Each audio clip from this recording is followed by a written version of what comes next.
Hi, this is Dr. Randy Bach. I'm here with an episode of vital information for you. I'm here with Yaakov Ophir from Israel, and he's been studying ADHD and its basis and the way forward. Yaakov, can you tell us a little bit about yourself? Hi, I'm very excited to be here on your show. So I'm a clinical psychologist, and I'm a research associate at the Technion, Israel Institute of Technology, but I'm also affiliated with the University of Cambridge. And my primary field of research is actually not ADHD. It's technology and psychology, and more specifically, how can we harness technological advancements such as AI to predict and detect suicide risk on time, and then offer treatment. So this is my main field. But once my firstborn child was born, my oldest child was born, it was 11 years ago. I suddenly encountered, I was forced to learn this subject of ADHD. Of course, I knew about it. I'm a clinical psychologist. I knew about it, but I knew the basics. And but when my firstborn son was diagnosed at the age of 4.5, it was really amazing, and with a strong recommendation to start medical treatment. So I had to dive into the literature and to learn about it. So what I discovered is, in my opinion, mind-blowing, and I'm happy to share your viewers with my findings. I'd like that. I'm just going to preface. My sons are men now. They're one's in his 30s, the other's in his 20s, and when the older one, a similar situation, they wanted to put him on medication, and we made some accommodations. He had trouble kind of getting his thoughts onto paper. I was Dragon dictation existed at the time, and we had him dictating his thoughts, and he'd be out running or walking and dictating into a recorder or whatever. We didn't have smartphones back then, and transcribe his stuff, and then he would work those into his papers, and he did fine as time went on. But the diagnosis was always hovering, and everyone wanted to be on medication, the behavioral things, so forth. But there are other ways of accommodating oftentimes, and I think you're going to get into some of that. So I'm not going to, steal your thunder here. No, but I'm actually, it's very, it's refreshing to talk to someone who really knows this subject from so closely, and you have experience. So I would love to hear your thoughts about it. So anyway, about a little more than 3 years ago, I published my first article on this topic, and it was a Hebrew article. And from time to time, I publish articles that are not academics, just for alongside my academic endeavors. I like to appear on radio shows and TV, and this is my way to give back to the community and to translate complex material to simple terms. And usually I do it in Hebrew. It's much easier for me. So I was publishing this article on ADHD, and I wasn't prepared to what happened next. This article was published in a place called Haaretz. It's a big newspaper in Israel, but not the biggest. The New York Times of Israel. Yeah, something like that. And suddenly, the whole country read it. It was really inspiring and scary at the same time. And my phone started to. I should say that the title of the article was the same as the title of my book. This is my book here. You can see it over here. Here. There. Right in front. Put it in front of your face. It's easier. Yeah. Oh, there it is. Yes. So you can see that ADHD is not an illness and Ritalin is not a cure. That was the title also of the article in Hebrew, and my phone didn't stop ringing. I was asked by all the media here in Israel to come and to explain about about this article, and this article became one of the most read articles in that year. That was years ago. And but along with the excitement, there were also many attacks, and after 2 weeks of this buzz and also attacks, I caved. I went back to the closet and started to do my homework and started to do research, like scientific research, without any funding, because I didn't have. No one wanted to give me funding for this journey. And so I did my own research, and I started doing scientific criticism, something that I became very good at.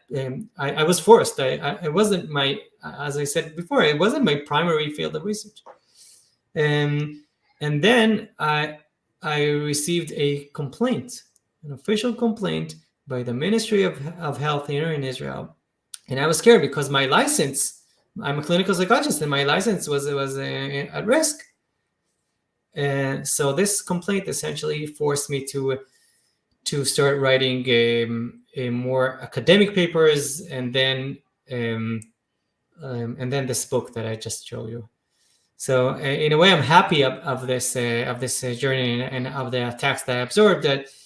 But as you can imagine, it wasn't easy. It was even scary because I'm not a politician. I'm not that kind of a guy. So yeah, this is the story. So that's an amazing thing. So let's go to the next phase. You have the concept, and I assume you had been working with your own son for some, say, more interpersonal accommodations rather than throwing a medication. I'm just going to preface, I went to medical school when dinosaurs walked the earth, actually not that long ago. I graduated in the 1980s. And I was awake for most of medical school, I tell people. I actually had to be. I was paid.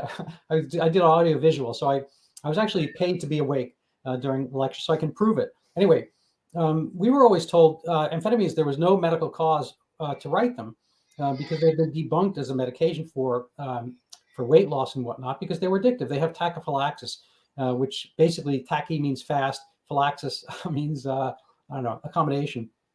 And so people who, my wife drinks coffee every day. I never drink coffee. If each of us has a cup of coffee on a given day, I will get a bolt. I get a jolt, a bolt, and I'll get the effect of it because I'm basically naive or virgin to caffeine, and she's not. So she doesn't really get much zing out of her coffee, and I do. So tachyphylaxis is this accommodation principle, which we're all familiar with the addictive medications, and amphetamines qualify, and so do opioids, where you keep needing more and more to get them. So it always seemed inimical to me once this kind of came in phase or popularized that Ritalin, Adderall, amphetamines were the medication of choice for this thing called ADHD. At the time, I think it was just called ADD. So it seemed odd to me. So that's kind of my predilection and whatnot. I'm just going to preface, there was an article you're probably familiar with in 2012 in the New York Times, in our New York Times, the New York Times, we call it, by a Dr. Alan Sroufe. I think he's also a clinical psychologist. S-R-O-U-F-E, Alan Sroufe. He's retired, long retired now, and he wrote an article in 2012 called Ritalin Gone Wrong. And I found this really, stunning article, and it goes over, I think, some of the things you're going to be talking about as well, but it doesn't seem to have gotten anywhere. The number of medication prescriptions for amphetamines, Ritalin, I guess Adderall and whatnot, have skyrocketed, and they continue to. So anyway, so let's kind of what happened between the article and then the further research. What did you discover along the way? Okay, so let's start from the beginning. Maybe I'll show something in my presentation. Can you share the viewers? Absolutely. Oops, there we go. So this is my son, my it's not a good resolution. It's just there, and this is a keynote.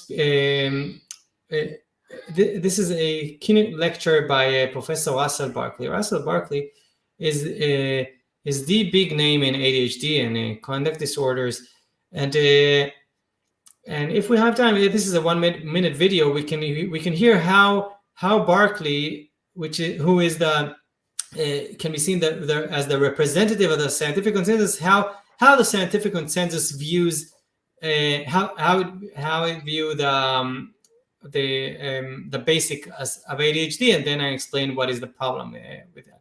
Can I show it? Yes, please go ahead. Okay.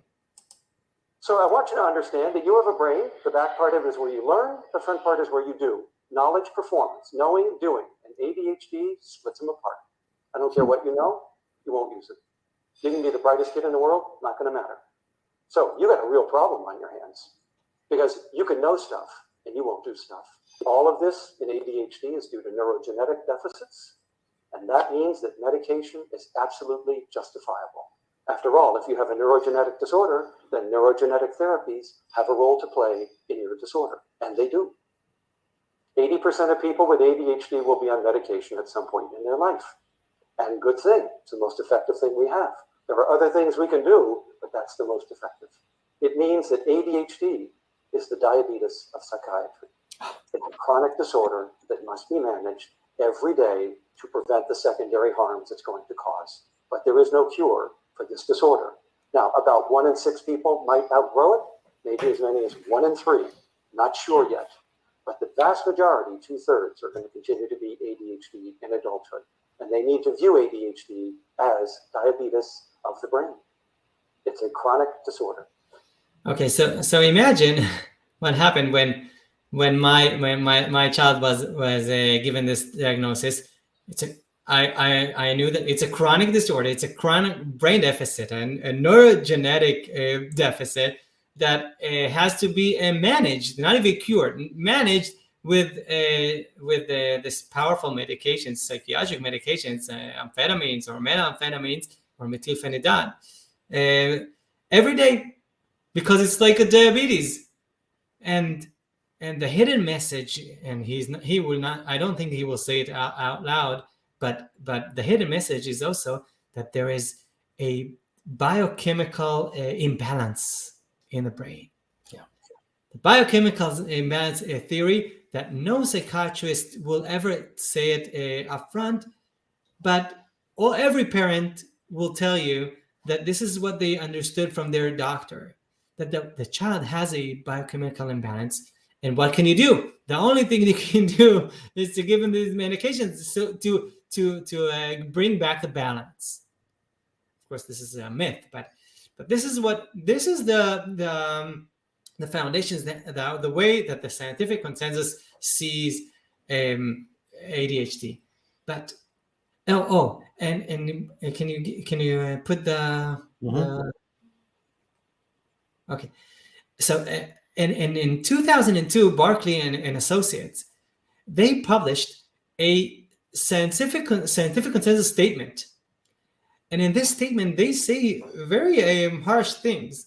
They say that whoever disagrees, first of all, they say that there is, in fact, there is no such disagreement. They say that everybody agrees about the existence of this entity that is called ADHD, and whoever, and if other people, if some people, some doctors or physicians or scientists, they disagree with it, then the media should help. The media can help, and not to purveying the propaganda of some social critics and fringe doctors, right? The fringe doctors whose political agenda would have you and the public believe that there is no real disorder here, and listen to that. This is the best. Where have I heard this before? To publish stories that ADHD is a fictitious disorder or merely a conflict between today's Huckleberry Finns and their caregivers is tantamount to declaring the earth flat, the laws of gravity debatable, and the periodic table in chemistry a fraud. So this is how I was treated when I first came out with my position about ADHD, but this goes all the way back to 2002, and this is how scientific consensus relate to people who disagree. Yeah, and the truth, yeah. I'm going to interrupt for 1 second because I found this slide, which I think is relevant to your situation in a sense. This was about some other similar thing where for me, there's 2 definitions of science. science is the body of knowledge, okay? But science is also the scientific process by which things have to be weighed and compared all the time. So it's a constant iterative process of weighing, so that the science, pre-Newtonian science, I think, was pretty good, but Newtonian science was even better. And Newton's science stayed for a long time, but there's always going to be adjustments. You can't say that Newton settled everything, even though almost everything we do is Newtonian. I mean, everything, on our scale is Newtonian, but there are aspects of it that don't accord to its reality. So you always have to keep literally a critical eye in order to have this gauged properly. So I'm going to exactly, and the essence of science is discourse. Exactly right. And also, if you think of Karl Popper, in science, we always look for the refutation. We look for what Karl Popper called the black swan, the single instance that does not fit the theory. This is what we do in science. We do not only confirm what we already know. We try to refute it, to challenge it. Exactly right. Then, so left and right here, we have science versus pseudoscience. And if your words and your theories are scientific, they will withstand this stress testing. You don't want to get in an airplane that's never been tested. You don't want to get in a car that's never been driven. You want people to test it out and have it run through the paces, make sure it's safe. So science, real science, is ask a question, do research, blah, blah, blah, do the experiments. If your procedure is working, you have to go back and troubleshoot. This has an iterative process, a cycle. Pseudoscience is do not dare or want to ask questions. So that's kind of part one of Dr. Barkley over there. Yeah. And then if you discard data that doesn't align with your model, and then you have to trust the experts. The experts are the experts because they're the experts and you're not. And so they have an advantage over you, and they'll be able to kind of dictate who comes in and out of this box. If you're not allowed in, then you probably, shouldn't be there in the first place, and nobody else. Anyway, so I apologize for the interjection. I'm going to show one other slide, which I collected here. This is the article I was mentioning earlier, Ritalin Gone Wrong. This is 2012, New York Times. And he has, I'm going to just put these up. People can, cut and stop and pause this later on if they want to read this. I'm not going to spend too much time on it. But his article is very much, it's open, even though New York Times is not. This article is open because it's so old, you can go find it and read it. But he makes some excellent points there, and I'm going to leave it there for now. Anyway, so well, let's get back to your thoughts. So first of all, let me say that the New York Times did a really great job back then, and I think at around the time that you maybe a little later also giving Alan Schwartz, the journalist, giving him a platform to publish several articles, very interesting articles, powerful articles in my opinion, and then Alan Schwartz also published his book.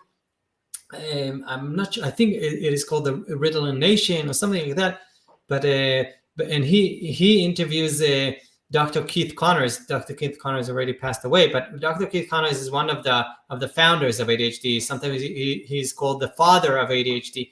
And Dr. Keith Connors, according to this journalist, to Alan Schwartz,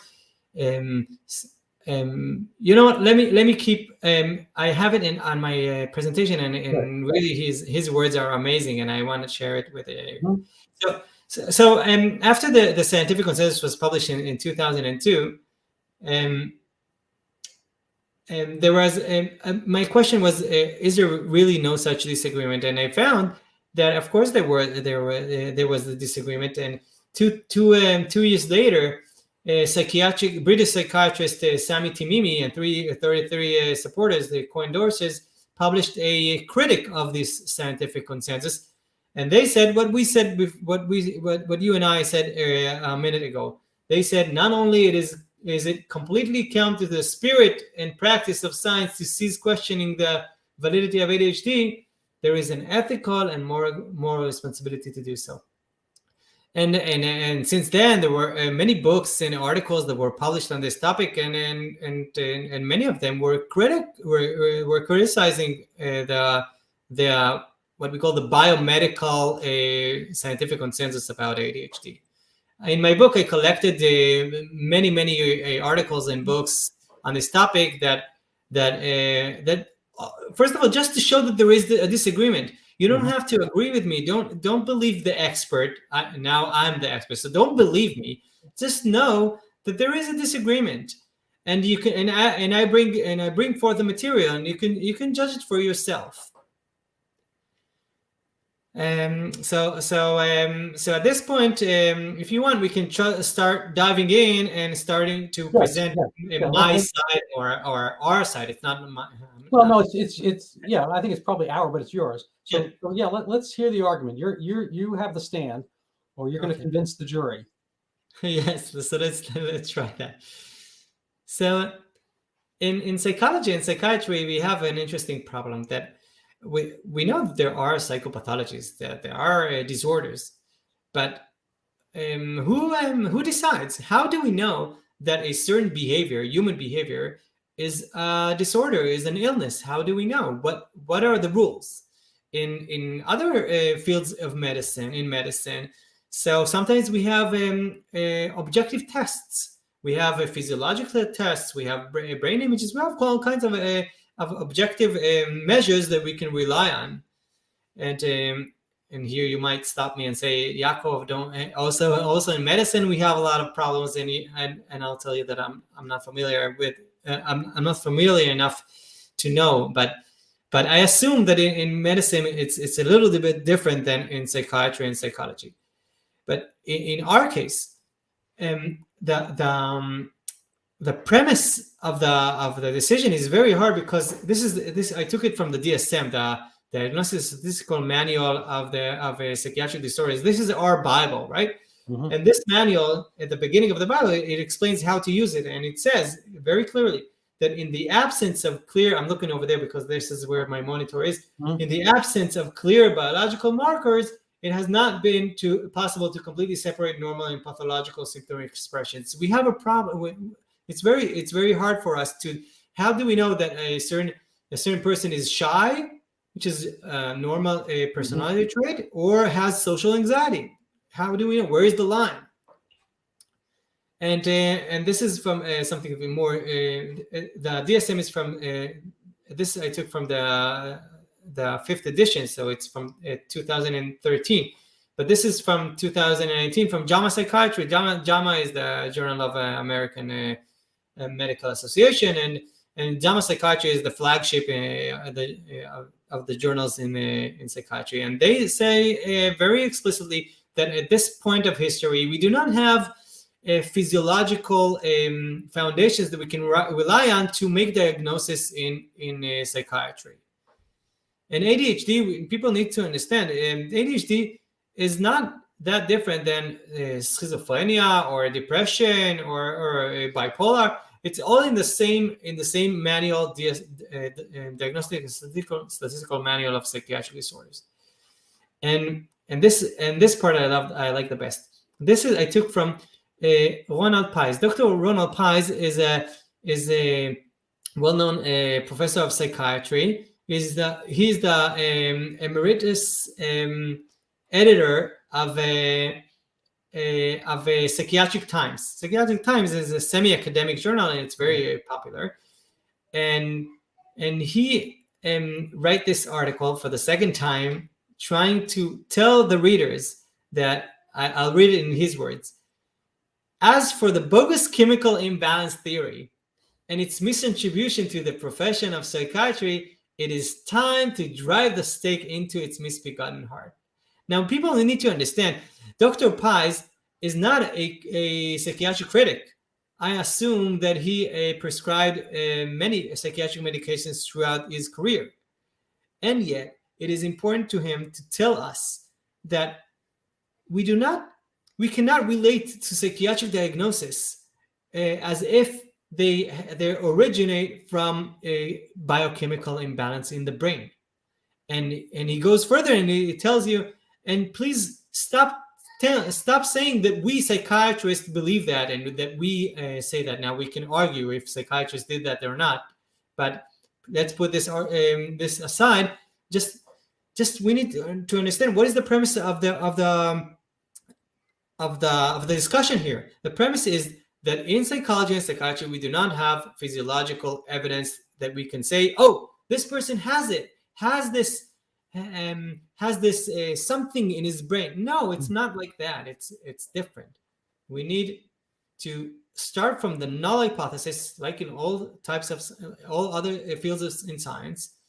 And the null hypothesis in our case is that children are normal until proven otherwise. If you want to say that a child has a disorder, it has a psychological or psychiatric disorder, and you need to reject that null hypothesis. How do you do that? We have four key criteria that we need to look at. So the first is deviance. That the behavior that we're looking at, it has to be deviant. Let me give you an example. My father is a religious person, so when we had a Shabbat dinner, so he was inviting the angels to come and bless us in Shabbat. Now, so he believes in angels. Now, one can say, "Oh, wait a minute, the angels do not exist. Maybe he has a disorder."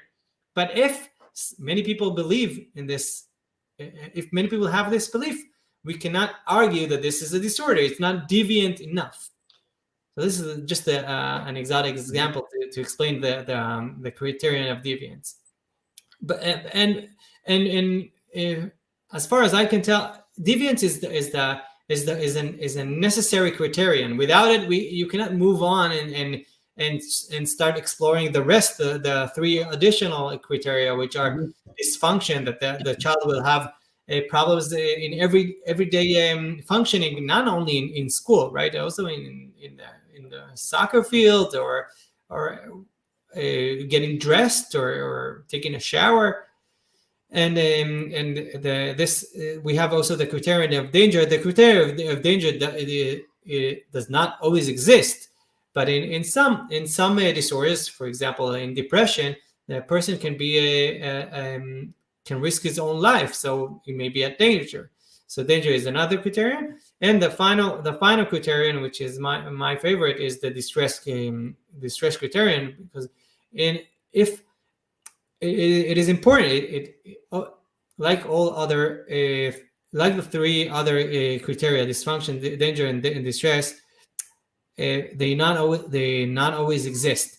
But distress, you assume that if a person has a certain behavior that is deviant, if it doesn't bother him, so maybe it's not a disorder. Mm-hmm. But anyway, we have a trade-off between these criterions, and the only way to decide if a certain behavior in ADHD case is the distractions or the hyperactivity, the only way to decide if a certain behavior is eligible to become a psychiatric diagnosis is to explore the existence of these criteria. And when I did it, I discovered that that ADHD does not meet these criteria.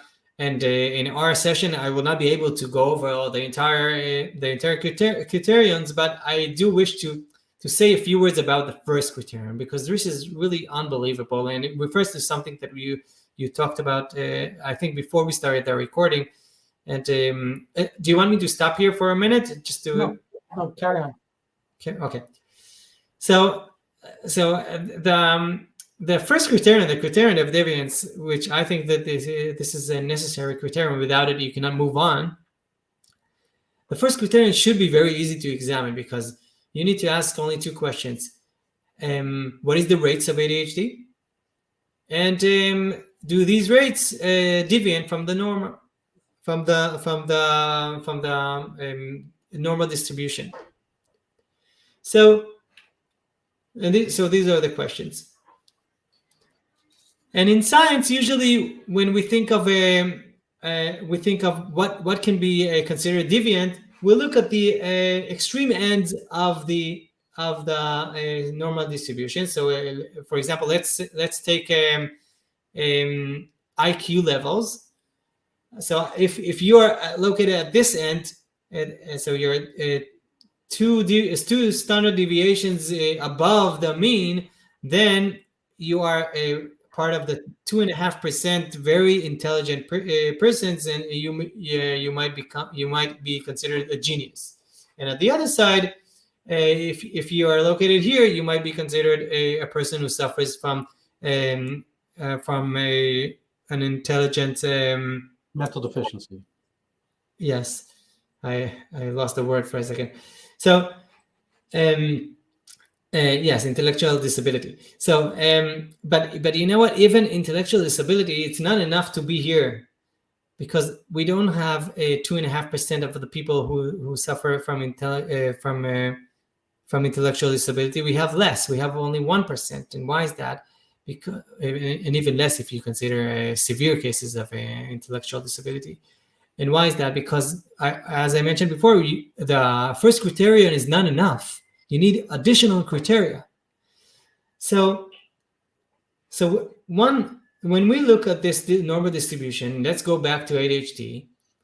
If you look at the DSM, the current edition will tell you that ADHD occurs in most cultures in about 5% of children.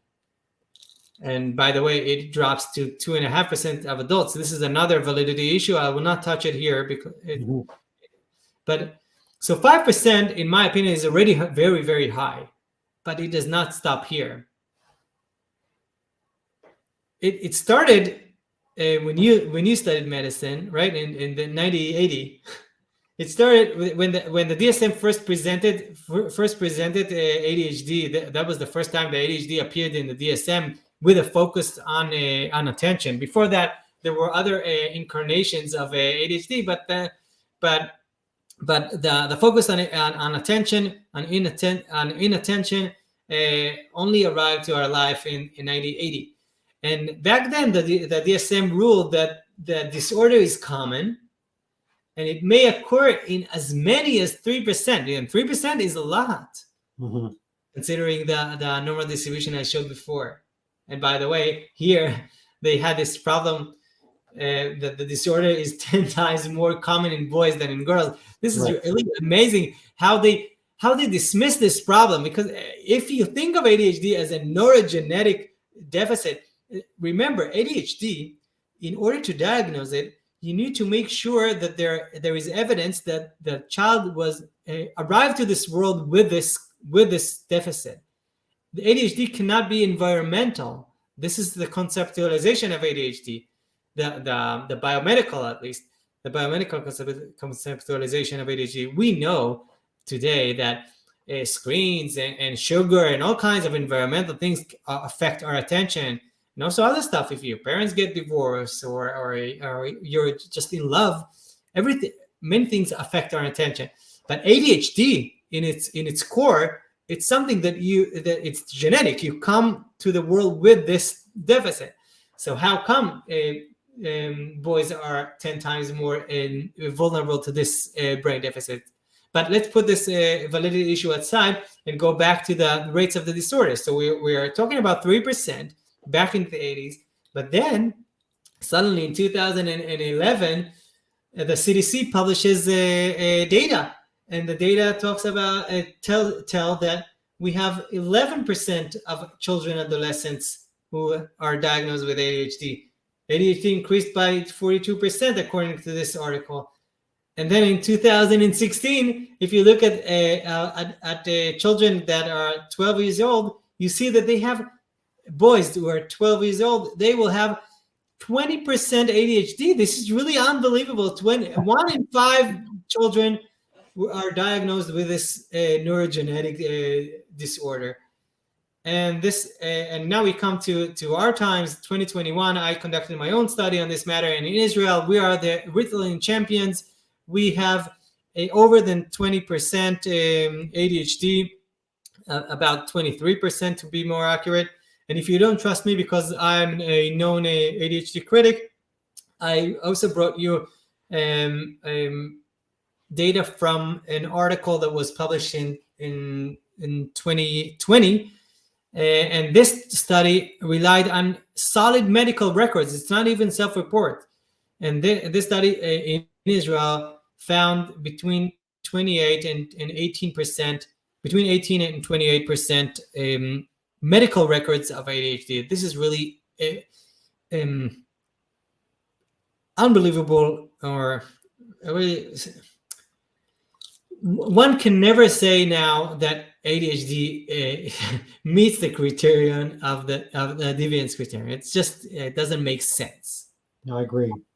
I agree. And I'm and to wrap up this, just let me wrap up this issue of a deviance, and then I'll stop talking because I think I talk too much. No, you don't talk too much at all.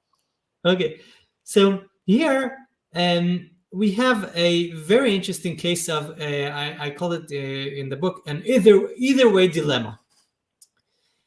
Either way, if the DSM is wrong, and we do not have 5% of ADHD, we actually have 20% of ADHD. That what can explain this evolutionary miracle? What happened? What do they put in our water that now we have 1 in 5 children that they have this diagnosis? And if the DSM is correct, and we do have about 5% ADHD, then we have 15% of children that are diagnosed without that they should not be diagnosed. That the diagnosis is at least 3/4 of them. Yeah, exactly. Now, if you ask physicians, and there is research about that in Israel, if physicians, experts in ADHD were asked, do you think that there is overdiagnosis problem in ADHD? They all say yes. They're not aware of the numbers that I bring in the book, so they don't know how wide is this problem. So everybody agree that we have an overdiagnosis problem. But think about it: when the overdiagnosis problem is 3 times higher than the true diagnosis, then we have a problem in the essence of in the very definition of the disorder, right? Because doctors most of them are good people. They try to give the best diagnosis that they can. Why do they make so many mistakes? It's not their fault. The problem relies within the definition of the diagnosis. Yeah. And this is only one validity issue that I discuss in my book. So I'm going to interject just for a second, because you've made a lot of ideas bubble up in my head, and my own psychiatric problems that I like to let some of those out. So I apologize. But I was thinking about something completely different. I had an email exchange with a friend of mine, maybe more like a frenemy. And we were talking about a totally different topic. But I was looking at an article from the Lancet today, and I'm just going to show it here. And these are my words, but the graphs from the Lancet very recently about police violent interactions with the police. And so I interposed these 2 charts. One is for women, that was on top, but I just put it on this other one. So females over here on the bottom. So my interactions that end in violence and mortality with the police, it's mostly, sorry about that. It's mostly guys. It's like 98% men, very rarely female. And so why is that? It's mostly certain, kind of age group. You get this, I keep touching something. You get the Gaussian curve, basically. So what is it? Is it that police like to, kind of, get at men only? They only want to hit men? Well, there's got to be something else happening. Maybe men are more violent than women, and they start interacting differently. And so I think this gets to the key point where you mentioned that ADHD is 10 times more frequent in men. So I was thinking about this for a long time. I've been thinking about this topic. So I'm kind of glad you came along. But, the ideal game for girls, young girls, tends to be, something community. So like, they'll have a tea party, a pretend get together, and they're all social. They're drinking tea and they're conversing and fixing things, whatever. Boys play, we call it King of the Hill, where one guy wants to be on top. This translates to our whole sports method. We like to win. I mean, I'm sure women and girls like to win, but not the same way. Not the same way. So when you go to school, maybe if you went back a few thousand years, boys and girls had different types of experience. They didn't necessarily have formalized school. Maybe the boys went out and apprenticed with the men, learned to hunt, learned to carve, learned to cut, an animal, so forth. And the women had different skills. I mean, women get pregnant, men don't. So there's always going to be some, biological necessity to divide the skills up a little bit, because men don't have that downtime of being pregnant, and everyone has to keep eating when somebody does get pregnant. So anyway, so there's probably a teleologic, evolutionary reason for this separation of interest. But when you head into school, So, the boys are kind of always going to be more, there's a lot of stuff going on. They want to get out physically and do things. They want to act on things. They want to be aggressive. They want to put their will, exert their will. But school is really kind of the feminine ideal of everyone sitting in accord, quietly, conversing, having turns, taking your turn. And so to get to my point, I think there's kind of a form-fitting process that goes on, and the ones that don't fit the form. So if everyone has to kind of be inside, we get the cookies back in the cookie cutter. There are going to be some who fit better and some that don't. And the boys are the ones that are not going to fit as easily into the category of wanting to sit politely, raise your hand, answer questions, learn, and do, with a lather, rinse, repeat, do this over and over again. And so I think the reason you'll see more ADHD in boys is those are the boys who give the teachers trouble. The teachers in elementary schools, at least US, are almost all women. And I think, they're going to see things as women. And there's going to be, a way in which the boy way is not their way. And so, anyway, that's kind of my discourse and my digression. I apologize. But I think you see these huge numbers because it's easier for the teacher to try to do something.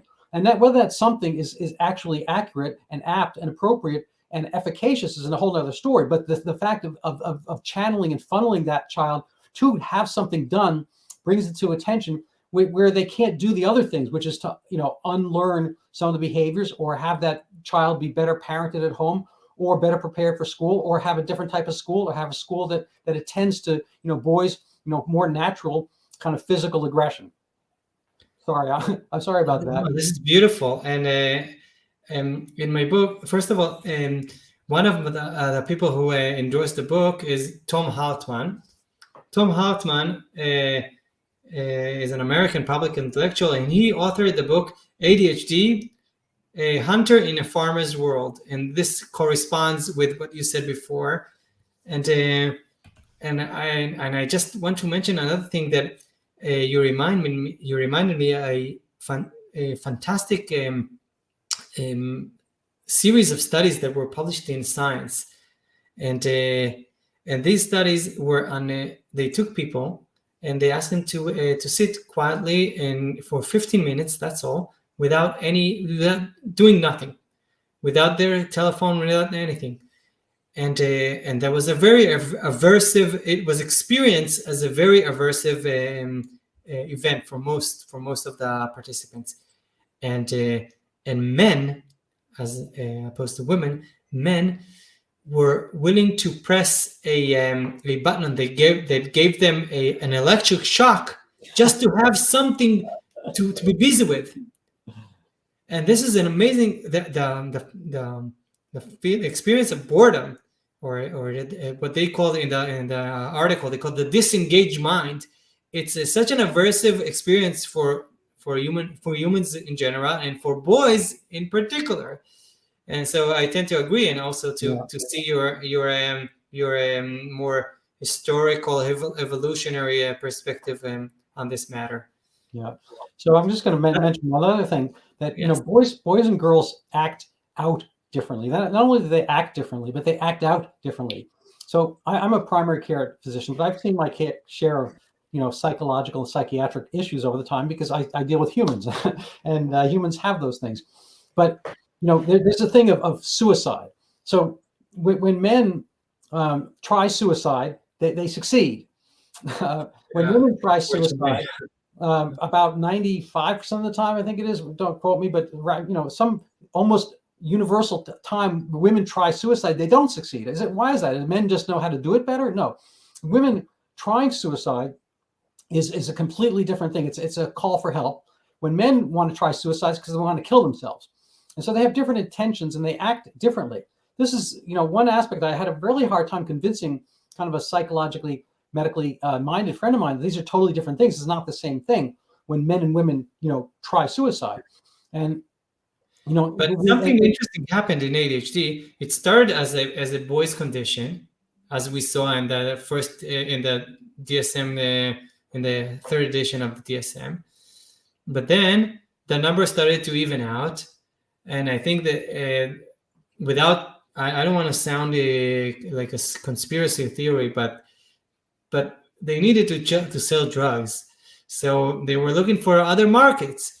And now they started to diagnose girls more and more. But look what happened. Very interesting. Another unbelievable validity problem. That you take a child, an ADHD child with the H, right, with the hyperactivity, like my son, very energetic, curious and physical, and you take a quiet and dreamy girl who sits in the back of the class and drawing things, and they both have the same neurogenetic problem, one with H and one with other, and they will both receive the same treatment. This is the treatment of choice, right? The treatment for ADHD is not like one out of several treatments that the physicians can give. This is the treatment of choice. The guidelines that the physicians receive, they tell them you need to prescribe these stimulant medications. And maybe if we meet for a second session, we can dedicate our second session to the medications for ADHD. Today we mainly discussed the validity of the disorder itself. So and now I see that aside from girls, they try to bring down the age of the diagnosis to diagnose the very small kids, very small children in kindergarten. Yeah, no, I think it's an unavoidable. Again, I'm not a conspiracy guy, but I do observe things. You know, conspiracy, the word means to breathe together, and so conspiracy, and we're all breathing the same air, and we're all in the same place. And these trends happen in societies that do this. Now, I think if you look across societies, you're going to find vastly different numbers of cases, as it were. Back again in the dark ages when I was in medical school. One professor, epidemiologic, whatever, he was talking about the diagnosis of back pain, which is hugely common in the United States, perhaps the second most common diagnosis, and the largest cause of intermittent disability in the United States is back pain. There's all kinds of treatment. We have chiropractors. Anyway, there's a huge industry from car accidents and this and that around back pain. And he was mentioning, I think someplace in East Africa, it might have been Uganda at the time, in the 1980s, that they didn't really have this diagnosis show up because they didn't have a framework for which people would have workman's compensation, from which they'd get paid for not working. They only got paid if they worked. And so they either had or didn't have back pain, but it was neither here nor there because nobody complained about it because it didn't do anything. There was no point to complaining about it because they had to go to work if they wanted to eat. If they didn't want to eat, they stopped working. If they stopped working and stopped eating, then they didn't have any problems at all because they stopped living. And so a lot of these things are conditional based on what the situation is. And there are ways of monetizing a problem. You know, I grew up in an age where there were zero chiropractors around. And we had fault insurance. They invented no fault insurance, which meant that every party in an accident could get reimbursed. And all of a sudden, chiropractic took off.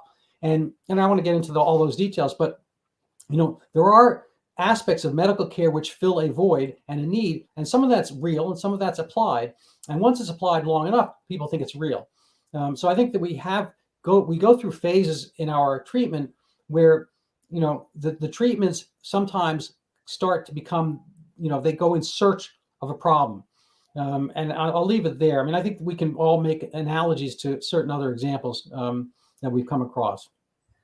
No, but it's really, as I said at the beginning of the conversation, it's really refreshing for me to hear someone who has this holistic view of medicine. So you can bring examples from other fields. It's very, very interesting to me.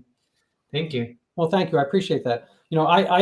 I have to say, I'm not mainstream medicine. I'm primary care, and I had my own practice for about 30 years. But, I was a little bit, I'm an outlier in a lot of different aspects. I treated narcotic addiction in my office for about 10 years, and I was treating with Suboxone to sobriety. And that's a whole nother topic with our third session. We'll talk about this one. But, my basic tenet was that addiction is not a disease. I mean, narcotic addiction, I think it's a trauma. I think it's sad. I think it's severe. I think it can kill you. Like breaking your hip is a trauma, and it can kill you. You may never walk the same again. It can be, severely debilitating or deadly. But that doesn't mean it's a disease in and of itself. It's something that came from something that happened to you. It could be you have bad balance. It could be you got hit by a car. It could be your fault. Might not be your fault. But narcotic addiction is not a long-term illness, just like ADD or ADHD is not necessarily a long-term historic illness. I think there are behavioral aspects about people which might lend them to having this diagnosis and or having narcotic addiction. I think there are issues in their lives, their personal traumas, there are all kinds of things. Too long and lengthy, that would be 15 sessions in order to try to parse and separate those. But the human experience is varied, and I think over time people deal with their problems or they don't deal with their problems. But sometimes to label one of these things as a disease, that's we think we're helping people, but oftentimes we're helping ourselves as treating physicians, psychologists, and so forth. Especially when you talk about young children who are still developing, and the same functions that are said to be impaired in ADHD, they're still developing. Absolutely, absolutely. So, so I'm gonna cut. Your son's young still, but my older son's 31 years old, and so I kept saying no. We're just gonna we're gonna wait and see how this goes. I'll give you one really. It's not quite related, but almost related.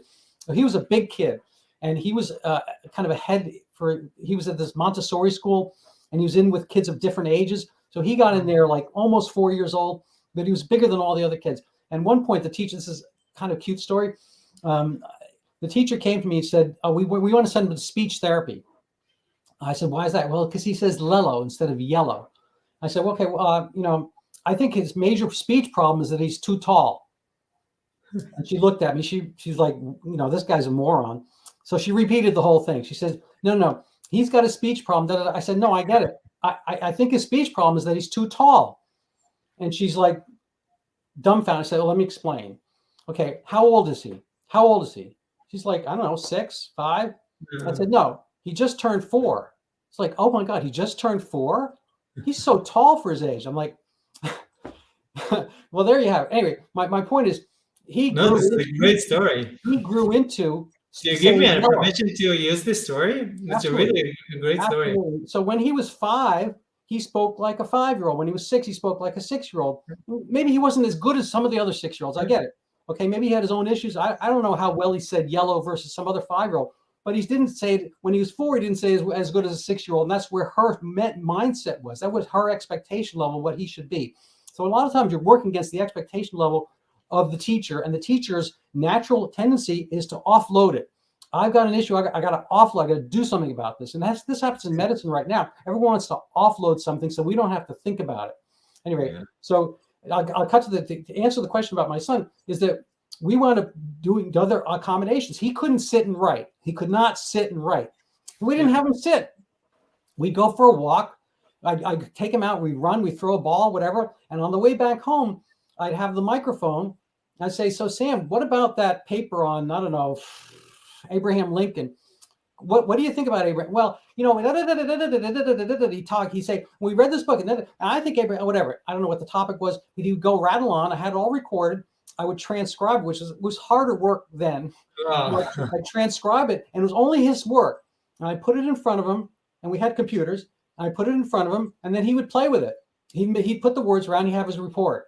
And that was it. It's not like he couldn't know what Abraham Lincoln was. Not that he couldn't think of it. It's not he wasn't smart enough. I mean, I'm not saying he's the smartest or the dumbest. He was, but the problem he had was sitting down in front of a white screen or white piece of paper and sitting and doing nothing and having to think of something. That was his problem. And so you can categorize or qualify that as an illness. I don't think it's an illness. I think it's a combination. We in private email, I sent you one other point, which is I watch American football.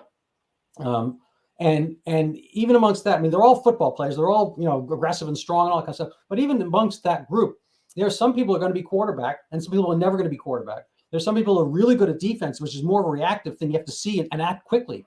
Those might be your ADHD people. It's not that they're not smart, but their instincts are direct. Again, getting back to your hunter-farmer analogy. And so the guys that my son wound up playing football, and they put him on offense for whatever reason. He was, whatever. He liked learning to play, having all advanced. But they're all different categories and characteristics. Some people don't work out in certain positions. Doesn't mean they're bad. It just means they may not have found the right fit for their capabilities. And I think the real issue with schooling is that it's kind of diverged from finding those capabilities within people to assuming that everyone has to become an accountant or everyone has to become a professor, all that kind of stuff. And we have different expectations than what really people necessarily are we ignore the multiple intelligence we children have and human beings have. Yeah. So we're heading towards the end of the hour. And I'd like to give you the last word and then I'm going to have one last word. So maybe sum up this session. If I can invite you back again, I'd love to have you, but you don't have to say yes yet. But why don't you, in maybe 2 minutes, summarize where you are, what your thoughts are, and what's your advice for parents and people? It's a good question. I'll just summarize our conversation today and say that my journey in this field, trying to at least present the other side, that the ADHD may not be an illness, and that maybe it's not the best way to treat it with, or to give children with such powerful medications. This journey was really not easy. I'm happy that I did it, but I see how hard is it to sell it, to tell people, listen, just read it, just be. So when you contacted me and you suggested that I'll come to your show, I was really glad, because I'm happy to talk about it, and I really wish people will read the book, because it's not because I wrote it, because it's really, really an important piece that I gathered as much evidence as I could, and I structured it very, very nicely and very elegant. And although it's a scientific book, I always had parents on my mind. I dedicate this book to parents. I think that the parents are the heroes of this tragic history, and I really wish they will read it. Oh, fair enough. So here's your book. I'm just going to briefly scroll through some of these things. I'll put them on the comments section. But here's some of your work. Here's I guess the book again. And what else? This is another one of your pieces here. I'm going to just put links to them. This is from excerpts from your book. Here's an interview from Israel. The YouTube's actually in a different in Hebrew, so people are not going to understand it. Right. Here's a good story from Mad in America, the story of Dr. Ophir and ADHD. I'll put links to this. You wrote your own article in Brownstone. Are we medicating millions of ADHD children without scientific justification? Your viewers should know that I write much better than I talk. No, you did fine. You do much better than we can do conversely. And so I'm going to end with my own shameless self-promotion. We have some similarities. I'll maybe get into this later. I saw that. Beautiful. But I have a book here, Overturning Zika, the pandemic that never was. This was a big deal in 2015-16 in Brazil and large other parts of the tropical world. And women are still being told to stay indoors if they're pregnant, or slather on insect repellent for fear of microcephaly happening to their babies. But it never really necessarily happened in the first place. It didn't happen in the second year in 2016 in Brazil. Nobody's come out to explain why. We're going along with it. This hasn't been monetized yet. And there's a Zika vaccine around the corner, and I'm sure women are going to be told to take it, and then they're going to announce it disappeared, but it's been gone for almost a decade. So here's my book. You can purchase it on Amazon. There's my self-portrait. This is me when I wake up in the morning, and there you have it. So anyway, so I'm going to leave it there. We're heading around almost an hour. Thank you so much. If you'd like Yaakov to come back on, yell and scream, clap, let us know. Please share this widely. I'm going to put it up on as many social media places as I can. And I look forward to having you back again. So thank you so much. Well, thank you, Randy. All right. You can hang around. We'll chat for a second. We're going to say goodbye to everybody else. Thank you.